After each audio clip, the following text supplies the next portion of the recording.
नमस्कार बालमित्रांनो, कसे आहात? मजेत आहात ना? ज्ञानेश्वर विद्या मंदिरामध्ये माझ्या सर्व लहान मोठ्या विद्यार्थी मित्र मैत्रिणींचं स्वागत आहे. मित्रांनो, तुम्ही आपल्या चॅनलला सबस्क्राईब केलंय का? सबस्क्राईब केलं नसेल तर लगेच सबस्क्राईब करून घ्या आणि सबस्क्राईब समोर जे नोटिफिकेशन आहे त्याला क्लिक करा, जेणेकरून आपल्या चॅनलवरती अपलोड होणारे नवनवीन व्हिडिओ तुम्हाला पाहायला येतील. तर आजचा आपला व्हिडिओ आहे लोभी मांजर. आज मी तुम्हाला लोभी मांजराची मराठी गोष्ट सांगणार आहे.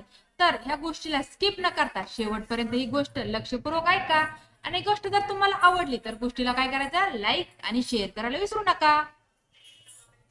पहा, एक मांजर खूप लोभी होतं. तिला नुसता खायचा लोभ होता, म्हणजे हवरट म्हणा ना. ज्या माणसाने तिला पाळलं होतं तो तिचा खूप लाड करी. तिचे सर्व आवडीचे पदार्थ भरपूर दूध, मासे, पाव, केक खायला देत. एवढं सगळं खाऊन मांजर उपाशी ती उपाशी. घरात सगळं खाऊन झाल्यावर टमाटम पोट भरल्यावर बाहेर बागेतही ताव मारायला तयार पट्टी. बागेत जाऊन नाकतोडे, उंदीर, छोटे पक्षी तर कधी कधी अंडी फुलपाखरांची शिकार ही तिची आवडीची मेजवानी.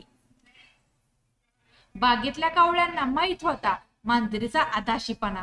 कावळे तिला काव काव करून उस्कावून लावीत. कावळे आले रे आले की ही हावरट मांजर कुठेतरी झुडपात लपून बसे.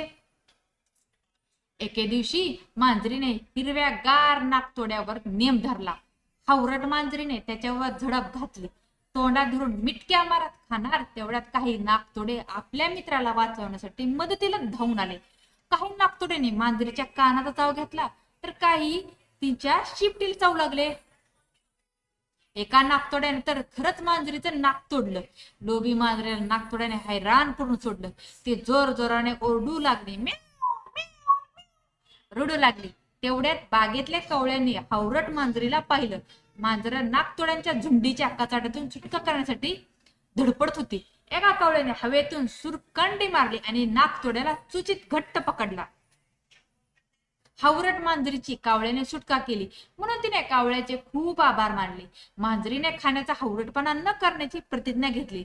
हावरट मांजरीला नाकतोड्याने चांगलीच अद्दल घडविली.